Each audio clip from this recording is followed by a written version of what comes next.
Hello, hello. Let's talk about transforming objects in Adobe Illustrator. Um, Not the most exciting thing in the world, but really fundamental to what you're doing. So there are all sorts of ways to transform, like rotate, scale, um, reflect objects in Illustrator. The most immediate one is just the good old-fashioned bounding box. Like if you've got the selection tool, you can, grab a corner handle and make something larger or smaller. And of course, if you hold the Shift key down, it keeps the proportions even.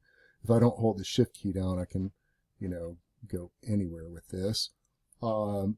But if I do hold Shift down, I've got a perfect square. It will stay a perfect square if I'm holding Shift down, right? And of course, you can, bring your cursor to the corner, and now I've got the rotate symbol, so I can rotate this thing, right?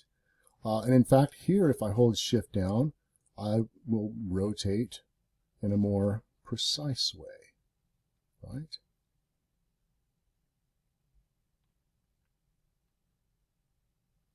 Yeah, this is pretty self-explanatory. There are, several transformation tools over here in the toolbox. R for rotate, S for scale, O for reflect. That's the one that doesn't really make sense. And then there's the shear tool. Shear kind of makes things go catty corner. And you know what rotate does. A rotate, if you hit the R key as a shortcut for the rotate tool, you don't have to go to the corner of the object, you just click and drag and it rotates. But likewise, if you hit the S key on the keyboard, you can scale something up and down. And again, if you hold Shift, it keeps the proportions even. Or if you don't hold Shift, it will not keep the proportions even.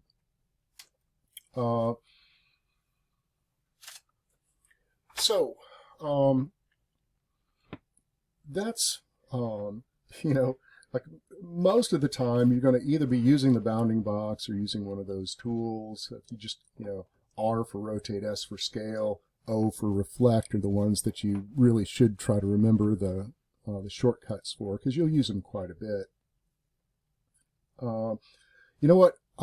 Let's take a quick look at this square. And I want to show you also, like over here in the properties panel, right? We've got all sorts of options for whatever object you have selected at the moment, right? And one of those, again, remember, in the properties panel, if you're in a certain area, like this is the transform area of the properties panel. You see the ellipsis points, like the more options, the 3 dots there. You can take a look here at, your options. You've got the rotate option here available to you. But down here we've got, look, you can round the corners. Right? See how, this symbol is on, so they're all locked. So I'm rounding the corners. Watch this. If you want to, you can change what kind of corner. Right? See these little buttons over here beside each one of the corners? You can change it. And if you were to, grab these widgets inside here, you can adjust them individually or as a group, right? Let me undo that. So if you want to be able to do these independently, right, like over here in the transform options, you can adjust each one of these and give each corner a different look. And of course, if you switch to the direct selection tool and you were to select one of those widgets, you could just change one corner, right? So remember, the black arrow, the regular selection tool, you select the whole thing and change everything at once. The white arrow is how you edit individual points. Okay, so I just thought I'd share that with you. So I'm going to kind of further modify this a little bit. A lot of you may not know that you can add anchor points very quickly to an object. Like, a square only has a couple of anchor points, like one for each corner. Well, now that we've added these kind of curvy, fancy corners, I hit Shift Command B to hide the bounding box temporarily. I've added a couple more anchor points to control that curve across the corner. Well, watch this. If you were to go to the Object menu, there's a whole sub-menu focused on paths. And adding anchor points and dealing with paths, this is where you go for that. Object path. Check this out. You can add anchor points. And like each side is going to get an extra anchor point. And even here on this curve, right in between, it's adding another anchor point. So this is kind of a quick, easy way to, give yourself some options. And by the way, for those of you who can't see very well, the anchor points are not very big. And if you've got not so good eyesight like me now, I used to have great eyesight and it just all went south a couple of years ago. So one thing you can do is go to the preferences. On a Mac, you go to the Illustrator menu and choose preferences. I think on a PC, it may be under the Edit menu where you find preferences. But Illustrator preferences, you can go to Selection and Anchor Display. If you're having trouble seeing those anchor points, you can actually bump them up here.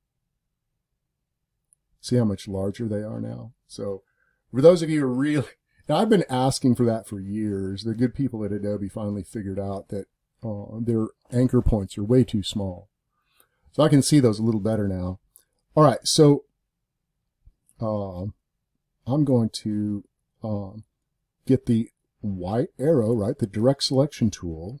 That's how you edit paths. I'm going to grab this one in the middle at the top, and I'm going to hold Shift down and make it all pointy. There we go. I kind of like that shape. So let's see about maybe reflecting this object and sizing it. I want to talk to you about scaling strokes and effects. And, right now I've got a really broad stroke on this thing. And I'm going to bring my bounding box back up. The shortcut, again, Command Shift B. My bounding box comes back. I hit it temporarily so I could see the edges of things a little better. So I'm going to hold down Shift and Option, or on a PC it would be Shift Alt, and I'm going to reduce the size of this thing towards the center. Remember, when you hold down Option Alt, you size something to the center rather than to the corner. Now I want you to notice when I do that, right now my setting is so that the effect is going to scale with, like, the stroke or any effects that I've applied to it will scale with it. I usually like to leave it on that setting, but I'm going to show you that you can change it. So I'm reducing the size, and you see the size of the stroke got smaller, right? In fact, if I look over here at the stroke, it's now a 9-point stroke, whereas before it was 15.75. Here, I'll make that an even 16 points, right? 16 point for the stroke. And you'll notice when I'm reducing the size, now it's like a little over 9 points for that stroke. So it's scaling the stroke as I reduce the size of the object. All right, so you can change that though, because sometimes you want the stroke to be consistent. you want it to stay the same size. Even if your objects get smaller, you want the stroke to remain constant. So over here again in your properties panel, you can go to the more options and that ellipsis, and check this out. Like you can scale strokes and effects. And I've got that on right now. So I'm going to turn it off and see what happens.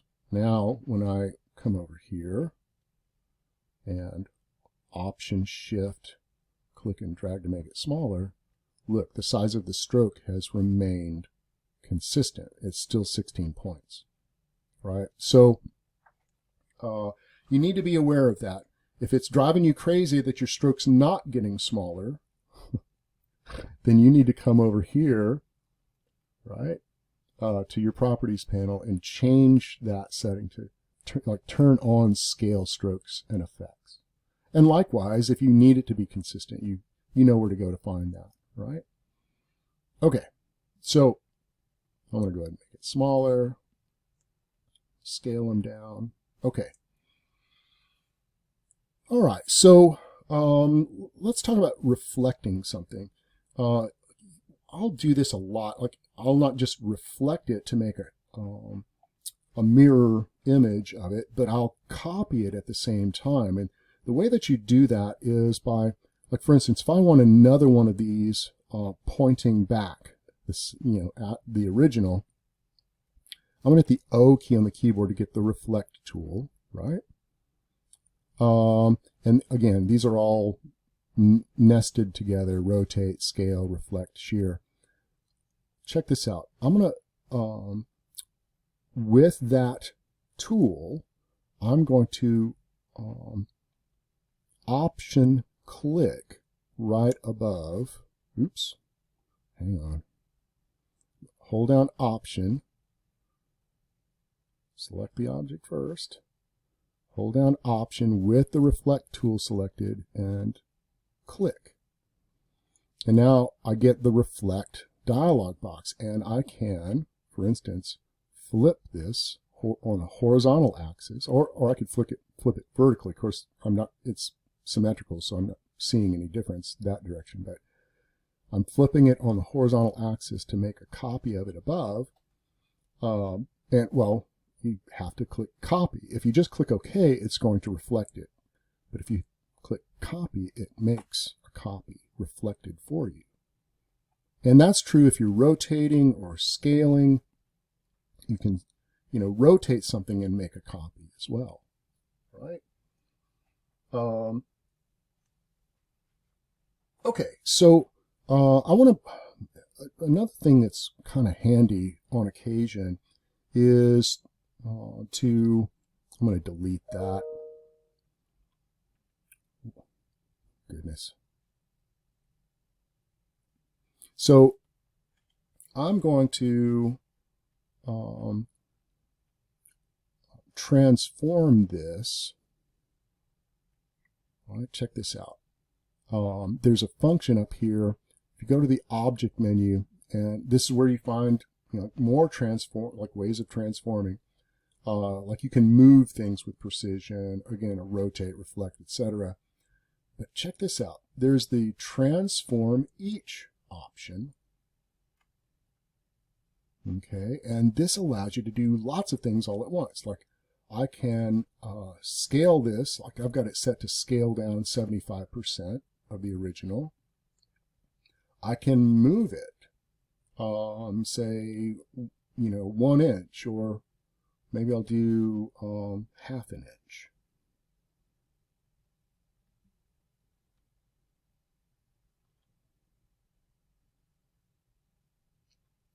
-0.5. All right. And I'll rotate it, 30 degrees. Okay. And so if I preview it, it's like, oh, it gets smaller and it rotates and it, it moves. Right? Well, check this out. You could figure out, okay, I need to make a bunch of these, and I need them to move this far, and I need to rotate this much. Well, if you make a copy of that, right?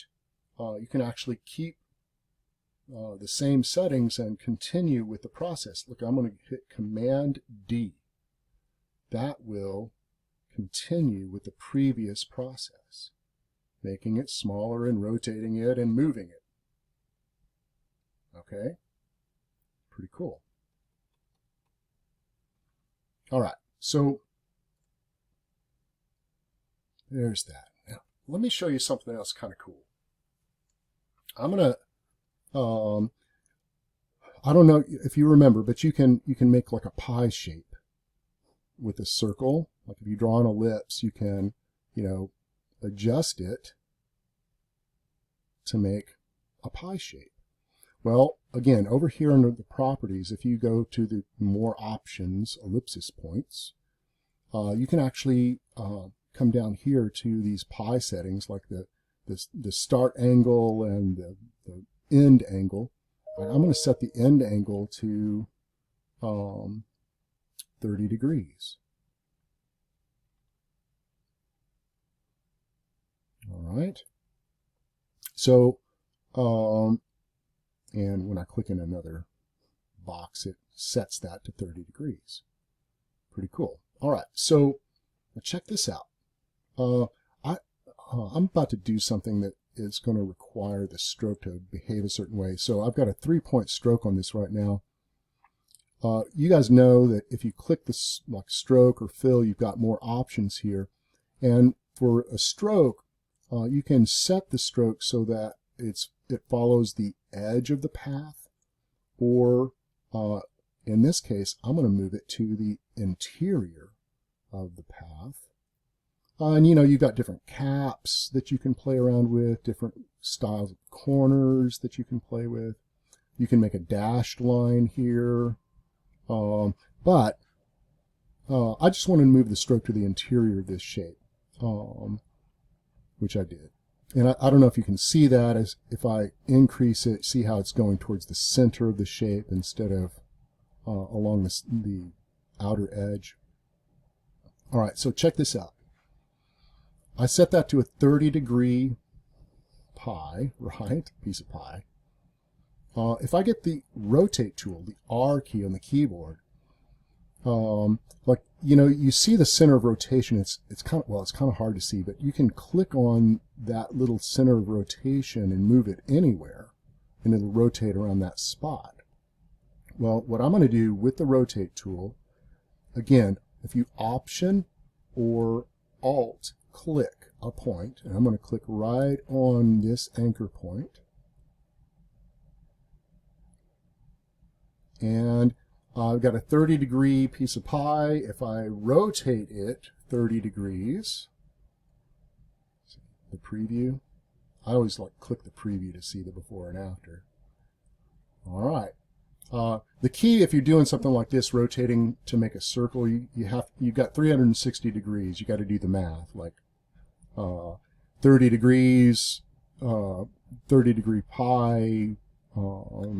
If you add it all up, I think I'm going to get 12 if I've done the math right. So I'm going to hit copy. Now I've got a copy of that pie right next to it. All right, so check this out. If I hit, you remember the shortcut to repeat the last transformation? Oh, really? Alexa, quiet. My Alexa likes to listen to me while I'm lecturing to you guys. And I never know when she's going to strike. Sorry about that. So, what was I doing? 30-degree piece of pie, 30-degree angle rotation, right? I Option clicked the center of that. And so now, to repeat the last transformation is Command D, right? And you find that up here, Object, Transform, Transform again, Command D. So, all I have to do is hit Command D, and it keeps repeating the last transformation. Voila. Pretty cool, huh? All right, so we're in the home stretch here. Sorry, I'm taking longer on this than I wanted to. Check this out. This fish down here, if I wanted to transform him, there's there are a couple of tools that aren't always in your toolbox. One of them is the free transform tool. I've added it, and I've added the puppet warp tool. These are kind of fun. And remember, any tool that you don't see, you can click on that little ellipsis down there and add and edit your toolbox. So this free transform tool, shortcut is E. You'll see when you come to a corner here, like it allows me to either rotate, right, or size. Okay. And I want to point out, like over here, like when I open the free transform tool up, I've got this little widget that shows up with my options, and like I can constrain proportions or let it be more transformed more freely and distorted. This is the free transform option, which I was just doing. Like you can rotate or scale, etc. This is the perspective distort. This is kind of cool. Watch this. I can come over here and click and drag the back end of the fish and make it look like it's on a plane, like it's, you know, I can adjust the perspective of the thing. All right? Pretty cool, huh? I can also do like this free distort, which again allows you to just do whatever. It's not necessarily perspective, it allows me to modify the plane and kind of distort it in funky ways. So that can kind of spice things up. I'm going to hit Command-Z a few times. All right, so that's free transform. Shortcut for that tool is E for free. Okay, so let's try the effect menu, because there are ways to kind of transform here as well. Like I could go to the effect menu and choose distort and transform, and let's say I want to do roughen. That's pretty rough. Here, let me zoom in a little bit. Well, it won't let me do it while I'm in here. Hang on. There we go. Let you guys see a little better. All right, so effect, distort and transform, roughen. So I can adjust the size. Like usually when I do this, I really try to keep the size, the percentage pretty low. It depends kind of on the size of the image. I can play around with relative versus absolute. Relative is a little more pronounced, a little more amplified.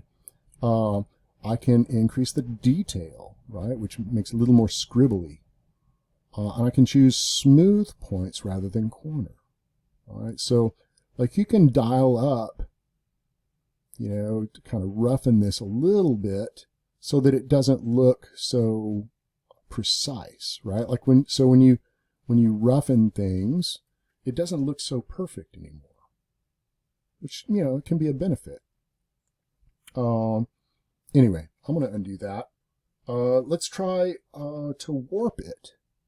Effect, warp. And there are all sorts of shapes that you can warp things. I think it's appropriate that we choose fisheye for this one. Right? See how it makes it bulge? But there are all sorts of warps that you can apply.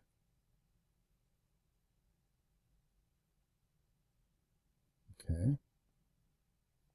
So if I do fisheye, click OK, you're going to notice that the original outline is still there, and then I see kind of previewed the bloated version, the fisheye version.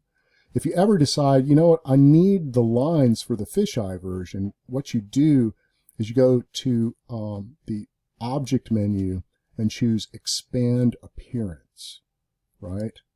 Now I don't have the original drawing anymore. It's been translated to the fisheye, warp version of the fish. And so now I can have access to this shape rather than the original. Okay.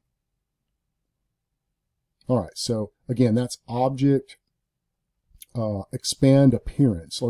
So the appearance of the effect is what I was expanding to. Okay. All right. Now, finally, we're going to take a look at very brief look at puppet warp. This can be fun too. Like what it does, and like this has been around for quite a while in Photoshop. It's it's fairly new to Illustrator, but check it out. You can it puts this network across the surface of the shapes, and it gives me a few points, right? It kind of distributes a few. Of course, I can add a point wherever I'd like, and the point that's active will have that white dot in the center. And watch this, I can morph this thing, right? And the more points I add, the more kind of stability it has, right? Like these guys stay put. It's the one that I have selected that moves. So if you add enough points, it kind of stabilizes certain areas, while others can be stretched. Pretty cool, huh? All right. There you have it. So transforming objects in Illustrator, there's all sorts of fun to be had. So get in there and mess around, see what you can figure out. All right. All right. Take care. I'll talk to you soon.